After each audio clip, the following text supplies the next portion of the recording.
ద్వాదశ రాశి ఫలితాల్లో ఆరోదైన కన్యారాశి ఫలితాన్ని చూద్దాం. ఎవరి నామాక్షరాల్లో మొదటి అక్షరం టోపాపి పూషం నాఠ పేపో అనే అక్షరాలు వస్తాయో ఈ 9 అక్షరాలకి కన్యారాశి సూచితం. వీరి ఆదాయం 14, వ్యయం 2, రాజపూజ్యం 6, అవమానం కూడా 6. ఈ రాశి వారికి ప్రారంభంలో భాగ్యదాయకంగా ఉండును. 2 విధముల 3 విధముల ధనాదాయం చేతికి అందుచుండును.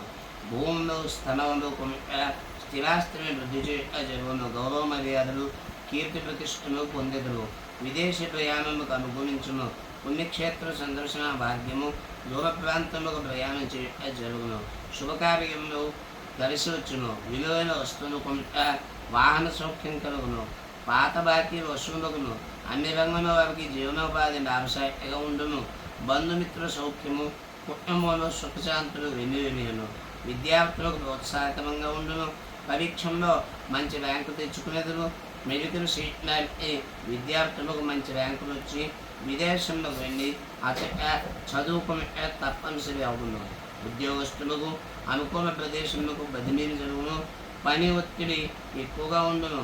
మానసిక ఆందోళన శారీరక శ్రమ కలుగును. పై అధికారుల వద్ద వినయ విధేయతలతో ఉండవలను. ఎవరైతే నిరుద్యోగులు ఉంటారో వారికి ఈ సంవత్సరం ఆశాజనకంగా ఉండును. తప్పనిసరి మంచి ఉద్యోగం కలిసి వస్తుంది. వ్యవసాయదారులకు పంటలు బాగా పండుతాయి. అధిక ధనాదాయము పొందెదరు. రుణాలు తీర్చివేయగలుగుతారు.